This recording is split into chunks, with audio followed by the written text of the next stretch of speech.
15,000 crore rupees from him against the debt of 6,200 crore. ನೋಡಿ, ಈ ಕತೆ ಪ್ರಾರಂಭವಾಗುತ್ತೆ 1915ರಲ್ಲಿ. ಆ ಸಮಯದಲ್ಲಿ ಭಾರತದ ಮೇಲೆ ಬ್ರಿಟಿಷರ ಆಳ್ವಿಕೆ ಇತ್ತು ಮತ್ತು ಈ ಬ್ರಿಟಿಷ್ ಸೈನಿಕರಿಗೆ ಮತ್ತು ಬ್ರಿಟಿಷ್ ಅಧಿಕಾರಿಗಳಿಗೆ ಬಿಯರ್ ಅವಶ್ಯಕತೆ ಇರ್ತಿತ್ತು. ಇವರ ಅವಶ್ಯಕತೆಗಳನ್ನು ಪೂರ್ಣಗೊಳಿಸಲು ಭಾರತದಾದ್ಯಂತ ಚಿಕ್ಕ ಪುಟ್ಟ ಬಿಯರ್ ಕಂಪನಿಗಳನ್ನು ಸ್ಥಾಪಿಸಲಾಗಿತ್ತು.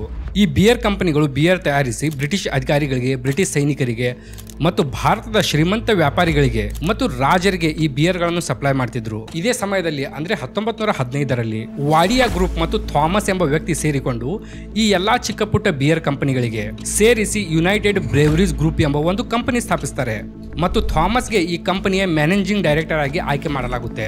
ಈ ಸಮಯದಲ್ಲಿ ನಮ್ಮ ದಕ್ಷಿಣ ಕನ್ನಡ ಜಿಲ್ಲೆಯಲ್ಲಿ ಹುಟ್ಟಿ ಬೆಳೆದ ವಿಠಲ್ ಮಾಲ್ಯ ಎಂಬ ಒಬ್ಬ ಟ್ಯಾಲೆಂಟೆಡ್ ವ್ಯಕ್ತಿಗೆ ಗೊತ್ತಾಗುತ್ತೆ ಬೇರೆ ಬಿಸ್ನೆಸ್ ಅಷ್ಟೊಂದು ನಡೆಯುತ್ತೋ ಅಥವಾ ಇಲ್ಲೋ ಗೊತ್ತಿಲ್ಲ, ಬಟ್ ಈ ಬಿಸ್ನೆಸ್ ಅಂತೂ ನಡೆದೇ ನಡೆಯುತ್ತೆ ಅಂತ.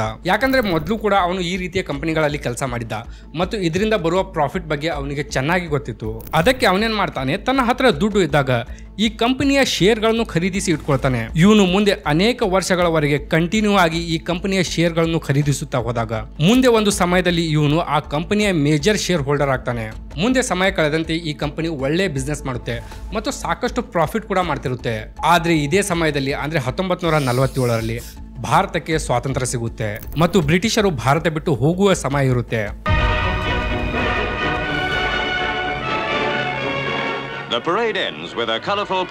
ಇಂಥ ಪರಿಸ್ಥಿತಿಯಲ್ಲಿ ಈ ಕಂಪನಿಯ ನೇತೃತ್ವ ಯಾರಿಗೆ ಕೊಡಬೇಕು ಎಂಬ ಪ್ರಶ್ನೆ ಹುಟ್ಕೊಳ್ಳುತ್ತೆ. ಆ ಸಮಯದಲ್ಲಿ ಕಂಪನಿಯ ಸದಸ್ಯರ ಮುಂದೆ 22 ವರ್ಷದ ವಿಠಲ್ ಮಾಲ್ಯನ ಹೆಸರು ಬರುತ್ತೆ. ನೋಡಿ, ಆ ಸಮಯದಲ್ಲಿ ವಿಠಲ್ ಮಾಲ್ಯ ಕೇವಲ 22 ವರ್ಷದವನಾಗಿದ್ದ. ಆದರೆ ಈ ಆಲ್ಕೋಹಾಲ್ ಬಿಸ್ನೆಸ್ ನಲ್ಲಿ ಅವನಿಗೆ ತುಂಬಾನೇ ಎಕ್ಸ್ಪೀರಿಯನ್ಸ್ ಇತ್ತು. ಇನ್ನೊಂದು, ಇವನು ಭಾರತದವನಾಗಿದ್ದ ಮತ್ತು ಒಳ್ಳೆ ಶಿಕ್ಷಣ ಕೂಡ ಪಡೆದಿದ್ದ. ಎಲ್ಲದಕ್ಕಿಂತ ಹೆಚ್ಚಾಗಿ ಕಂಪನಿಯ ಹೆಚ್ಚಿನ ಶೇರ್ಗಳು ಇವನ ಹತ್ರ ಇದ್ದು. ಇದೆಲ್ಲ ನೋಡಿ ಬೋರ್ಡ್ ಆಫ್ ಡೈರೆಕ್ಟರ್ಸ್ ನ ಒಂದು ಮೀಟಿಂಗ್ ನಲ್ಲಿ ವಿಠಲ್ ಮಾಲ್ಯಗೆ ಯುಬಿ ಗ್ರೂಪ್ ನ ಚೇರ್ಮನ್ ಆಗಿ ಘೋಷಣೆ ಮಾಡಲಾಗುತ್ತೆ. ನಂತರ ವಿಠಲ್ ಮಾಲ್ಯನ ನೇತೃತ್ವದಲ್ಲಿ ಈ ಕಂಪನಿ ಭಾರತದ ಶ್ರೇಷ್ಠ ಕಂಪನಿಗಳಲ್ಲಿ ಒಂದಾಗುತ್ತೆ. ಆ ಸಮಯದಲ್ಲಿ ವಿಠಲ್ ಮಾಲ್ಯಗೆ ಕಿಂಗ್ ಆಫ್ ಆಲ್ಕೋಹಾಲ್ ಇಂಡಸ್ಟ್ರಿ ಅಂತಾನು ಕರಿತಿದ್ರಂತೆ. ಅಷ್ಟೊಂದು ಖ್ಯಾತಿ ಈ ವಿಠಲ್ ಮಾಲ್ಯ ಪಡೆದಿದ್ದ. ನಂತರ 1951ರಲ್ಲಿ ಈ ಯುಬಿ ಗ್ರೂಪ್ ತನ್ನ ಕಾಂಪಿಟೇಟರ್ ಆದಂತ ಮೆಕ್ಡಾಸ್ ಎಂಬ ಒಂದು ಫೇಮಸ್ ಕಂಪನಿಗೆ ಖರೀದಿ ಮಾಡುತ್ತೆ. ಇದರ ಜೊತೆಗೆ UB group Herbertsons limited, United Spirits ಗಳಂತ ಫೇಮಸ್ ಕಂಪನಿಗಳಿಗೂ ಖರೀದಿ ಮಾಡುತ್ತೆ. ಅಂದ್ರೆ ವಿಠಲ್ ಮಾಲ್ಯನ ನೇತೃತ್ವದಲ್ಲಿ ಈ ಕಂಪನಿ ತುಂಬಾನೇ ದೊಡ್ಡ ಮಟ್ಟಕ್ಕೆ ಬೆಳೆಯುತ್ತೆ. ಇದರ ನಂತರ ವಿಠಲ್ ಮಾಲ್ಯ ಲಲಿತಾ ರಾಮಯ್ಯ ಎಂಬುವರ ಜೊತೆ ಮದುವೆ ಮಾಡ್ಕೊಳ್ತಾರೆ ಮತ್ತು ಇವರಿಗೆ 18 ಡಿಸೆಂಬರ್ 1955ರಲ್ಲಿ ಒಂದು ಮಗು ಕೂಡ ಆಗುತ್ತೆ. ಆ ಮಗುವಿನ ಹೆಸರೇ ಇವರು ವಿಜಯ್ ಮಾಲ್ಯ ಅಂತ ಇಡ್ತಾರೆ. ಮುಂದೆ ವಿಠಲ್ ಮಾಲ್ಯ ಅವರಿಗೆ ಮತ್ತೆ 2 ಮದುವೆಗಳಾಗ್ತವೆ. ಆದ್ರೆ ಇವರಿಗೆ ವಿಜಯ್ ಮಾಲ್ಯ ಒಬ್ಬನೇ ಮಗ ಇದ್ದ. ನೋಡಿ, ವಿಜಯ್ ಮಾಲ್ಯ ಆ ಸಮಯದ ಅತ್ಯಂತ ಶ್ರೀಮಂತ ವ್ಯಕ್ತಿಯ ಮನೆಯಲ್ಲಿ ಜನಿಸಿದ್ದ. ಆದ್ದರಿಂದ ಇವನು ತುಂಬಾನೇ ಲಕ್ಸುರಿ ಲೈಫ್ ಸ್ಟೈಲ್ ಹೊಂದಿದ್ದ. ತನ್ನ 15-16ನೇ ವಯಸ್ಸಿನಲ್ಲೇ ಇವನು ಕೋಟಿಗಟ್ಟಲೆ ಬೆಲೆ ಬಾಳುವ ಕಾರ್ಗಳನ್ನು ಹೊಂದಿದ್ದನಂತೆ. ಅಷ್ಟೇ ಅಲ್ಲದೆ ಆ ಸಮಯದಲ್ಲಿ ದೇಶ ವಿದೇಶಗಳ ಪ್ರವಾಸ ಮಾಡುವುದು ಇವನಿಗೆ ಸಾಮಾನ್ಯ ಮಾತಾಗಿತ್ತು. ಇದಲ್ಲದೆ ವಿಜಯ್ ಮಾಲ್ಯ ಒಬ್ಬ ಬುದ್ಧಿವಂತ ವಿದ್ಯಾರ್ಥಿ ಕೂಡ ಇದ್ದ. ಇವನು ಸೇಂಟ್ ಝೇವಿಯರ್ ಕಾಲೇಜ್ನಿಂದ ಕಾಮರ್ಸ್ ಪದವಿಯನ್ನು ಪಡೆದುಕೊಳ್ತಾನೆ. ಇದೆಲ್ಲದರ ನಡುವೆ ವಿಠಲ್ ಮಾಲ್ಯ ಅವರ ಬಿಸ್ನೆಸ್ ಕೂಡ ತುಂಬಾನೇ ಎತ್ತರಕ್ಕೆ ಬೆಳೆಯುತ್ತೆ. ಇವರು ಅನೇಕ ಕಂಪನಿಗಳನ್ನು ಕೂಡ ಅಕ್ವೈರ್ ಮಾಡ್ಕೊಳ್ತಾರೆ. ಇದರ ಹೊರತಾಗಿ ವಿಠಲ್ ಮಾಲ್ಯ ಬೇರೆ ದೇಶಗಳಿಂದ ಆಮದು ಆಗುತ್ತಿದ್ದ ಆಲ್ಕೋಹಾಲ್ ಅನ್ನು ತಡೆದು ಭಾರತದಲ್ಲೇ ಆಲ್ಕೋಹಾಲ್ ಉತ್ಪಾದನೆ ಪ್ರಾರಂಭಿಸ್ತಾನೆ ಮತ್ತು ಇಡೀ ದೇಶದಲ್ಲಿ ಇದರ ಎಕ್ಸ್ಪೋರ್ಟ್ ಪ್ರಾರಂಭಿಸ್ತಾನೆ. ಇದರ ನಂತರ ವಿಜಯ್ ಮಾಲ್ಯನ ಎಜುಕೇಶನ್ ಕೂಡ ಕಂಪ್ಲೀಟ್ ಆಗುತ್ತೆ ಮತ್ತು ವಿಜಯ್ ಮಾಲ್ಯ ತನ್ನ ತಂದೆ ಬಿಸ್ನೆಸ್ ನಲ್ಲಿ ಸೇರಿಕೊಳ್ತಾನೆ. ನೋಡಿ, ಇವರ ತಂದೆ ಮೊದಲಿಂದಾನೇ ಒಂದು ಸಾಮ್ರಾಜ್ಯ ನಿರ್ಮಿಸಿ ಇಟ್ಟಿದ್ರು ಮತ್ತು ವಿಜಯ್ ಮಲ್ಯ ಆ ಸಾಮ್ರಾಜ್ಯಕ್ಕೆ ಮುಂದಿನ ಚೇರ್ಮನ್ ಅಂತಾನೂ ಕೂಡ ಡಿಸೈಡ್ ಮಾಡಲಾಗಿತ್ತು. ಈಗ ವಿಜಯ್ ಮಲ್ಯ ಅದರಲ್ಲಿ ಹೋಗಿ ಜಾಯಿನ್ ಆಗ್ಬೇಕಿತ್ತು ಅಷ್ಟೇ. ಇದಕ್ಕಂತಾನೆ ಅವನಿಗೆ ಹಲವಾರು ವರ್ಷಗಳವರೆಗೆ ಟ್ರೈನಿಂಗ್ ಕೂಡ ಕೊಡಲಾಗಿತ್ತು. 1970ರಲ್ಲಿ ವಿಜಯ್ ಮಲ್ಯಗೆ US ಕಳಿಸಲಾಗಿತ್ತು. ಅಲ್ಲಿ ಅವನು ಬಿಸ್ನೆಸ್ ಮ್ಯಾನೇಜ್ಮೆಂಟ್ ಮತ್ತು ಇಂಟರ್ನ್ಯಾಷನಲ್ ಟ್ರೇಡ್ ಲಾಗಳಂತ ಕಾನ್ಸೆಪ್ಟ್ ಕಲ್ಕೊಳ್ತಾನೆ. ಇದರ ನಂತರ ವಿಜಯ್ ಮಲ್ಯ ತನ್ನ ಶಿಕ್ಷಣ ಪೂರ್ಣಗೊಳಿಸಿ ಮರಳಿ ಭಾರತಕ್ಕೆ ಬರ್ತಾನೆ. ಭಾರತಕ್ಕೆ ಬಂದ ಮೇಲೆ ವಿಜಯ್ ಮಲ್ಯ ಮೊದಲಂತೂ ತನ್ನ ತಂದೆಯ ಯುಬಿ ಗ್ರೂಪ್ ನಲ್ಲಿ ಸೇರ್ಕೊಳ್ತಾನೆ ಮತ್ತು ಅಲ್ಲಿ ನಡೆಯುವ ಪ್ರತಿಯೊಂದು ಕೆಲಸಗಳನ್ನು ಇವನು ಕಲ್ಕೊಳ್ತಾನೆ. ವಿಜಯ್ ಮಲ್ಯ ತುಂಬಾನೇ ಬುದ್ಧಿವಂತ ವ್ಯಕ್ತಿ ಇದ್ದ. ಅದಕ್ಕೆ ಇವನಿಗೆ ಅಲ್ಲಿಯ ಕೆಲಸಗಳನ್ನು ಕಲಿಯೋಕೆ ಹೆಚ್ಚಿನ ಸಮಯ ಬೇಕಾಗಲಿಲ್ಲ. ಮುಂದೆ ಯುಬಿ ಗ್ರೂಪ್ ನಲ್ಲಿ ವಿಜಯ್ ಮಲ್ಯ ಅನೇಕ ಬದಲಾವಣೆಗಳನ್ನು ಕೂಡ ಮಾಡ್ತಾನೆ. ಅಂದ್ರೆ ಇವನು ವೈಸ್ ಪ್ರೆಸಿಡೆಂಟ್ ಮತ್ತು ಅಸಿಸ್ಟೆಂಟ್ ವೈಸ್ ಪ್ರೆಸಿಡೆಂಟ್ ಗಳಂತ ಹುದ್ದೆಗಳನ್ನು ನಿರ್ಮಿಸ್ತಾನೆ. ಇದರಿಂದ ಕಂಪನಿಯ ಕೆಲಸ ತುಂಬಾನೇ ಸುಲಭವಾಗಿ ನಡೆಯುವಂತೆ ಆಗಿತ್ತು. ಮುಂದೆ ಇದರ ಕೆಲವು ವರ್ಷಗಳ ನಂತರ ಅಂದ್ರೆ 1977ರಲ್ಲಿ ಯುಬಿ ಗ್ರೂಪ್ಗೆ ಒಂದು ದೊಡ್ಡ ಅಪಾರ್ಚುನಿಟಿ ಸಿಗುತ್ತೆ. ಅದೇನೆಂದರೆ 1977ರ ಲೋಕಸಭಾ ಚುನಾವಣೆಗಳಲ್ಲಿ ಇಂದಿರಾ ಗಾಂಧಿ ಸೋತು ಜನತಾ ಪಾರ್ಟಿಯ ಮುರಾರ್ಜಿ ದೇಸಾಯಿ ಅವರು ಚುನಾವಣೆಗಳನ್ನು ಗೆಲ್ತಾರೆ ಮತ್ತು ಭಾರತದ ಪ್ರಧಾನಮಂತ್ರಿ ಆಗ್ತಾರೆ. ನೋಡಿ, ಮುರಾರ್ಜಿ ದೇಸಾಯಿ ಅವರು ಗಾಂಧೀಜಿಯವರಿಂದ ತುಂಬಾನೇ ಪ್ರಭಾವಿತರಾದ ವ್ಯಕ್ತಿಯಾಗಿದ್ರು. ಅದಕ್ಕೆ ಇವರು ಗಾಂಧೀಜಿಯವರ ಇಚ್ಛೆಯಂತೆ ದೇಶದಲ್ಲಿ ಆಲ್ಕೋಹಾಲ್ ಬ್ಯಾನ್ ಮಾಡಬೇಕು ಅಂತ ಕಾನೂನು ಜಾರಿಗೆ ತರ್ತಾರೆ ಮತ್ತು ಹಲವಾರು ರಾಜ್ಯಗಳಲ್ಲಿ ಆಲ್ಕೋಹಾಲ್ ಬ್ಯಾನ್ ಕೂಡ ಆಗುತ್ತೆ. ಇದರಿಂದಾಗಿ ದೇಶದಲ್ಲಿರುವ ಆಲ್ಕೋಹಾಲ್ ಕಂಪನಿಗಳ ಬಿಸ್ನೆಸ್ ನಿಂತೋಗಿ ಬಿಡುತ್ತೆ ಮತ್ತು ಎಲ್ಲಾ ಆಲ್ಕೋಹಾಲ್ ಕಂಪನಿಗಳ ಸಪ್ಲೈಯರ್ಸ್ ತಮ್ಮ ಕಂಪನಿಗಳ ಶೇರ್ಗಳನ್ನು ಮಾರಾಟ ಮಾಡೋಕೆ ಸ್ಟಾರ್ಟ್ ಮಾಡ್ತಾರೆ. ಆದ್ರೆ ವಿಜಯ್ ಮಲ್ಯ ಮತ್ತು ವಿಠಲ್ ಮಲ್ಯ ಇದರ ವಿರುದ್ಧವಾಗಿ ಆಲ್ಕೋಹಾಲ್ ಕಂಪನಿಯ ಶೇರ್ಗಳನ್ನು ಖರೀದಿ ಮಾಡೋಕೆ ಸ್ಟಾರ್ಟ್ ಮಾಡ್ತಾರೆ. ಆ ಸಮಯದಲ್ಲಿ ಆಲ್ಕೋಹಾಲ್ ಬ್ಯಾನ್ ಆಗಿದ್ದರಿಂದ ಆಲ್ಕೋಹಾಲ್ ಕಂಪನಿಗಳ ಶೇರ್ಗಳನ್ನು ಅತಿ ಕಡಿಮೆ ಪ್ರೈಸ್ ನಲ್ಲಿ ಮಾರಾಟ ಮಾಡ್ತಿದ್ರು. ಇದರದ್ದೇ ಲಾಭ ಪಡ್ಕೊಂಡು ವಿಜಯ್ ಮಲ್ಯ ಮತ್ತು ವಿಠಲ್ ಮಲ್ಯ ಆಲ್ಕೋಹಾಲ್ ಕಂಪನಿಯ ಮ್ಯಾಕ್ಸಿಮಮ್ ಶೇರ್ಗಳನ್ನು ಕೊಂಡ್ಕೊಳ್ತಾರೆ. ಯಾಕಂದ್ರೆ ಇವರಿಗೆ ಗೊತ್ತಿತ್ತು ಆಲ್ಕೋಹಾಲ್ ಬ್ಯಾನ್ ಮಾಡಿ ಹೆಚ್ಚಿಗೆ ದಿನ ಸರ್ಕಾರ ನಡೆಸೋಕೆ ಆಗಲ್ಲ ಅಂತ. ಅದಕ್ಕೆ ಎಷ್ಟು ಸಾಧ್ಯವಾಗುತ್ತೋ ಅಷ್ಟು ಆಲ್ಕೋಹಾಲ್ ಕಂಪನಿಯ ಶೇರ್ಗಳನ್ನು ಇವರು ಖರೀದಿ ಮಾಡ್ತಾರೆ. ಮುಂದೆ ಕೆಲವು ವರ್ಷಗಳ ನಂತರ ಇವರ ಅಂದಾಜು ಕರೆಕ್ಟ್ ಆಗುತ್ತೆ. ಸರ್ಕಾರ ಆಲ್ಕೋಹಾಲ್ ಮೇಲಿನ ಬ್ಯಾನ್ ತೆಗೆದು ಹಾಕುತ್ತೆ ಮತ್ತು ಮತ್ತೊಮ್ಮೆ ದೇಶದಲ್ಲಿ ಆಲ್ಕೋಹಾಲ್ ಸಪ್ಲೈ ಪ್ರಾರಂಭವಾಗುತ್ತೆ. ಆದ್ರೆ ಈಗ ಹೆಚ್ಚಿನ ಆಲ್ಕೋಹಾಲ್ ಕಂಪನಿಗಳ ಶೇರ್ಗಳು ಯುಬಿ ಗ್ರೂಪ್ ಹತ್ರ ಇರ್ತವೆ ಮತ್ತು ಇವರ ಕಾಂಪಿಟೇಟರ್ ಗಳ ಕಥೆಯಂತೂ ಮುಗ್ದೇ ಹೋಗಿರುತ್ತೆ. ಕೊನೆಗೆ 1978ರಲ್ಲಿ ಜನರು ಯುಬಿ ಗ್ರೂಪ್ಗೆ ಭಾರತದ ಲಿಕ್ಕರ್ ಇಂಡಸ್ಟ್ರಿಯ ಕಿಂಗ್ ಅಂತ ಕರೆಯೋಕೆ ಸ್ಟಾರ್ಟ್ ಮಾಡ್ತಾರೆ. ಅಂದ್ರೆ ಈ ಸಮಯದಲ್ಲಿ ಭಾರತದಲ್ಲಿ maximum alcohol UB group supply ಮಾಡ್ತಿತ್ತು.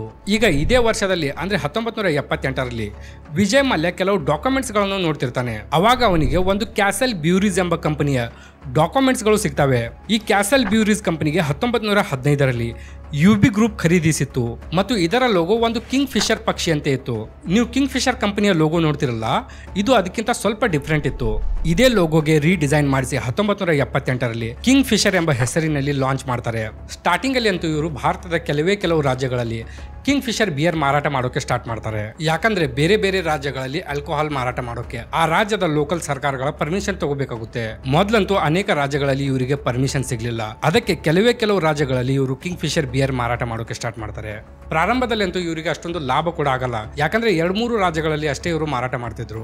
ಹೀಗೆ ಮುಂದಿನ 3-4 ವರ್ಷಗಳವರೆಗೆ ಇವರು ನಿಧಾನವಾಗಿ ತಮ್ಮ ಬಿಸ್ನೆಸ್ ಎಕ್ಸ್ಪ್ಯಾಂಡ್ ಮಾಡ್ತಾ ಹೋಗ್ತಾರೆ. ಮುಂದೆ ಏನಾಗುತ್ತೆ ಅಂದ್ರೆ 1983ರಲ್ಲಿ ಮುಂಬೈನ ತಾಜ್ ಹೋಟೆಲ್ ನಲ್ಲಿ ಒಂದು ಪಾರ್ಟಿ ಇತ್ತು. ಈ ಪಾರ್ಟಿಯಲ್ಲಿ ವಿಠಲ್ ಮಲ್ಯ ಸಹಿತ ಅನೇಕ ಬಿಸ್ನೆಸ್ ಮ್ಯಾನ್ಗಳು ಇದ್ರು. ಇದೇ ಪಾರ್ಟಿಯಲ್ಲಿ ವಿಜಯ್ ಮಲ್ಯ ಅವರ ತಂದೆ 58 ವರ್ಷದ ವಿಠಲ್ ಮಲ್ಯಗೆ ಕಾರ್ಡಿಯಾಕ್ ಅರೆಸ್ಟ್ ಆಗಿ ಅವರು ಸಾಯ್ತಾರೆ. ಈ ಸಮಯದಲ್ಲಿ ವಿಜಯ್ ಮಲ್ಯ ತನ್ನ ಕಂಪನಿಯ ಕೆಲಸದಿಂದಾಗಿ ನ್ಯೂಯಾರ್ಕ್ಗೆ ಹೋಗಿದ್ರು. ತಂದೆಯ ಸಾವಿನ ಸುದ್ದಿ ಕೇಳ್ತಿದ್ದಂತೆ ವಿಜಯ್ ಮಲ್ಯ ಭಾರತಕ್ಕೆ ಮರಳಿ ಬರ್ತಾರೆ ಮತ್ತು ವಿಠಲ್ ಮಲ್ಯ ಅವರ ಅಂತಿಮ ಸಂಸ್ಕಾರ ಮಾಡ್ತಾರೆ.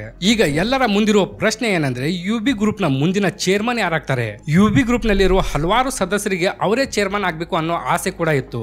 ಆದ್ರೆ ವಿಜಯ್ ಮಲ್ಯ ಹತ್ತಿರ ಕಂಪನಿಯ ಮೆಜಾರಿಟಿ ಶೇರ್ಗಳು ಇರ್ತವೆ. ಅಂದ್ರೆ ಕಂಪನಿಯ 66% ಶೇರ್ಗಳು ವಿಜಯ್ ಮಲ್ಯ ಹತ್ರ ಇರ್ತವೆ. ಇದರ ನಂತರ ಕೂಡ ವಿಜಯ್ ಮಲ್ಯ ಚೇರ್ಮನ್ ಹುದ್ದೆಗೆ ಅರ್ಹನಲ್ಲ, ಅವನಿಗೆ ಎಕ್ಸ್ಪೀರಿಯನ್ಸ್ ಇಲ್ಲ ಅಂತ ಅನೇಕ ವಾದಗಳಾಗ್ತವೆ. ಆದ್ರೆ ಕೊನೆಗೆ ವಿಜಯ್ ಮಲ್ಯನೇ ಯುಬಿ ಗ್ರೂಪ್ ನ ಚೇರ್ಮನ್ ಆಗ್ತಾನೆ. ಚೇರ್ಮನ್ ಆದ ನಂತರ ಈಗ ವಿಜಯ್ ಮಲ್ಯಗೆ ಯಾರ ಮೇಲೂ ನಂಬಿಕೆ ಇರಲಿಲ್ಲ. ಯಾಕಂದ್ರೆ ಯುಬಿ ಗ್ರೂಪ್ ನ ಟಾಪ್ ಮೆಂಬರ್ಸ್ ಗಳು ಹೇಗಾದ್ರೂ ಮಾಡಿ ವಿಜಯ್ ಮಲ್ಯಗೆ ಚೇರ್ಮನ್ ಹುದ್ದೆಯಿಂದ ತೆಗೆದು ಹಾಕಿ ತಾವು ಚೇರ್ಮನ್ ಆಗ್ಬೇಕು ಅಂತ ಕಾಯ್ತಿದ್ರು. ಅದಕ್ಕೆ ವಿಜಯ್ ಮಲ್ಯ ಏನ್ ಮಾಡ್ತಾನೆ ಅಂದ್ರೆ ಸೇಂಟ್ ಸೇವಿಯರ್ ಕಾಲೇಜ್ ನಿಂದ ತನ್ನ ಫ್ರೆಂಡ್ಸ್ ಗೆ ಕರೆಸ್ಕೊಳ್ತಾನೆ. ಇದರಲ್ಲಿ ದೀಪಕ್ ಆನಂದ್, ನರೇಶ್ ಮಲ್ಹೋತ್ರಾ, ಯೋಗೇಶ್ ದೇಸಾಯಿ, ಆಲೋಕ್ ಚಂದ್ರ ಇವರಿಗೆಲ್ಲ ತನ್ನ ಜೊತೆ ಸೇರಿಸಿಕೊಂಡು ಯುಬಿ ಗ್ರೂಪ್ ನ ಕೆಲಸ ಮುಂದುವರಿಸ್ತಾನೆ. ಇವರೆಲ್ಲ ವಿಜಯ್ ಮಲ್ಯನ ಜೊತೆ ಓದಿದವರಾಗಿದ್ರು ಮತ್ತು ವಿಜಯ್ ಮಲ್ಯ ಇವರ ಮೇಲೆ ತುಂಬಾನೇ ಟ್ರಸ್ಟ್ ಕೂಡ ಮಾಡ್ತಿದ್ದ. ಈಗ ವಿಜಯ್ ಮಲ್ಯ ಚೇರ್ಮನ್ ಆಗ್ತಿದ್ದಂತೆ ಅವನು ಯುಬಿ ಗ್ರೂಪ್ ನಲ್ಲಿ ಬರುವ ಎಲ್ಲಾ ಕಂಪನಿಗಳ ಬ್ಯಾಲೆನ್ಸ್ ಶೀಟ್ ಚೆಕ್ ಮಾಡ್ತಾನೆ. ಅವಾಗ ಅವನಿಗೆ ಗೊತ್ತಾಗುತ್ತೆ ಯುಬಿ ಗ್ರೂಪ್ಗೆ ಆಲ್ಕೋಹಾಲ್ ಬಿಸ್ನೆಸ್ ನಿಂದಲೇ ಹೆಚ್ಚಿಗೆ ಲಾಭ ಬರ್ತಿದೆ ಅಂತ. ಅದಕ್ಕೆ ವಿಜಯ್ ಮಲ್ಯನು ಕೂಡ ಆಲ್ಕೋಹಾಲ್ ಬಿಸ್ನೆಸ್ ಮೇಲೆ ಹೆಚ್ಚಿಗೆ ಕಾನ್ಸಂಟ್ರೇಟ್ ಮಾಡ್ತಾನೆ ಮತ್ತು ಆಲ್ಕೋಹಾಲ್ ಪ್ರೊಡಕ್ಷನ್ ಕೂಡ ಹೆಚ್ಚಿಗೆ ಮಾಡ್ತಾನೆ. ನೋಡಿ, ಸ್ಟಾರ್ಟಿಂಗ್ ಅಲ್ಲಿ ವಿಜಯ್ ಮಲ್ಯ ತನ್ನ ಬಿಸ್ನೆಸ್ ಎಕ್ಸ್ಪ್ಯಾಂಡ್ ಮಾಡೋಕೆ ಅನೇಕ ಪ್ರಯತ್ನಗಳನ್ನ ಮಾಡ್ತಾನೆ. ಇವನು ತನ್ನ ಸೇಂಟ್ ಝೇವಿಯರ್ ಫ್ರೆಂಡ್ಸ್ ಜೊತೆ ಡಿಸ್ಕಸ್ ಮಾಡಿಕೊಂಡು ಕಿಂಗ್ ಫಿಶರ್ಗೆ ಮತ್ತೊಮ್ಮೆ ಮಾರುಕಟ್ಟೆಗೆ ತರ್ತಾನೆ. ಈ ಸಮಯದಲ್ಲಿ ಕಿಂಗ್ ಫಿಶರ್ ಆಲ್ರೆಡಿ ಮಾರುಕಟ್ಟೆಯಲ್ಲಿ ಇತ್ತು, ಆದ್ರೆ ಅಷ್ಟೊಂದು ಸೇಲ್ಸ್ ಇರಲಿಲ್ಲ. 2-3 ರಾಜ್ಯಗಳಲ್ಲಿ ಅಷ್ಟೇ ಇದು ಮಾರಾಟ ಆಗ್ತಿತ್ತು. ಈ ಸಮಯದಲ್ಲಿ ವಿಜಯ್ ಮಲ್ಯ ಏನ್ ಮಾಡ್ತಾನೆ ಅಂದ್ರೆ ಕಿಂಗ್ ಫಿಶರ್ ನ ಪ್ರೊಡಕ್ಷನ್ ನಲ್ಲಿ ಕೆಲವೊಂದು ಚೇಂಜಸ್ ಮಾಡ್ತಾನೆ. ಇದರ ಹೊರತಾಗಿ ಇವರು ಕಿಂಗ್ ಫಿಶರ್ಗೆ ಇನ್ನಷ್ಟು ಸ್ಟ್ರಾಂಗ್ ಮಾಡ್ತಾರೆ. ಇದರಲ್ಲಿ ಮೊದಲು ಆಲ್ಕೋಹಾಲ್ ಪರ್ಸೆಂಟೇಜ್ ಕಡಿಮೆ ಇರುತ್ತೆ ಮತ್ತು ಜನರಿಗೆ ನಶೆ ಕೂಡ ಕಡಿಮೆ ಆಗ್ತಿತ್ತು. ಅದಕ್ಕೆ ಮಲ್ಯ ಕಿಂಗ್ ಫಿಶರ್ ಬಿಯರ್ ನಲ್ಲಿ 4% ಆಲ್ಕೋಹಾಲ್ ಬದಲಿಗೆ 8% ಆಲ್ಕೋಹಾಲ್ ಹಾಕೋಕೆ ಸ್ಟಾರ್ಟ್ ಮಾಡ್ತಾನೆ. ಇದರ ನಂತರ ಬಿಯರ್ ನ ಡಿಮ್ಯಾಂಡ್ ಸಾಕಷ್ಟು ಹೆಚ್ಚಿಗೆ ಆಯಿತು. ಎಷ್ಟು ಹೆಚ್ಚಿಗೆ ಆಯಿತು ಅಂದ್ರೆ 1986ರವರೆಗೆ ಕಿಂಗ್ ಫಿಶರ್ ಭಾರತದಲ್ಲಿ ಅತಿ ಹೆಚ್ಚು ಮಾರಾಟವಾಗುವ ಬಿಯರ್ ಎಂಬ ಹೆಸರು ಪಡೆದುಕೊಳ್ಳುತ್ತೆ. ಅಂದ್ರೆ 50% beer market Kingfisher capture ಮಾಡಿಕೊಳ್ಳುತ್ತೆ. ಇದೇ ವರ್ಷದಲ್ಲಿ ಇನ್ನೊಂದು ಘಟನೆ ನಡೆಯುತ್ತೆ. ಅದೇನೆಂದ್ರೆ 1986ರಲ್ಲಿ ವಿಜಯ್ ಮಲ್ಯ ಏರ್ ಇಂಡಿಯಾದ ಒಂದು ಫ್ಲೈಟ್ ನಲ್ಲಿ ಟ್ರಾವೆಲ್ ಮಾಡ್ತಿರುವಾಗ ಅವನಿಗೆ ಸಮೀರಾ ಎಂಬ ಏರ್ ಹೋಸ್ಟೆಸ್ ಪರಿಚಯವಾಗ್ತಾರೆ. ಇದೇ ಸಮೀರಾ ಜೊತೆ ಮುಂದೆ ವಿಜಯ್ ಮಲ್ಯ ಮದುವೆ ಮಾಡ್ಕೊಳ್ತಾರೆ ಮತ್ತು ಇವರಿಗೆ ಒಂದು ಮಗು ಕೂಡ ಆಗುತ್ತೆ. ಆ ಮಗುವಿಗೆ ಇವರು ಸಿದ್ಧಾರ್ಥ್ ಅಂತ ಹೆಸರಿಡ್ತಾರೆ. ನೀವು ಇತ್ತೀಚೆಗೆ ವಿಜಯ್ ಮಲ್ಯನ ಮಗನ ಮದುವೆ ಬಗ್ಗೆ ನ್ಯೂಸ್ ಗಳಲ್ಲಿ ಕೇಳಿರಬಹುದು. ಅದು ಇದೇ ಸಿದ್ಧಾರ್ಥ್ನ ಮದುವೆ.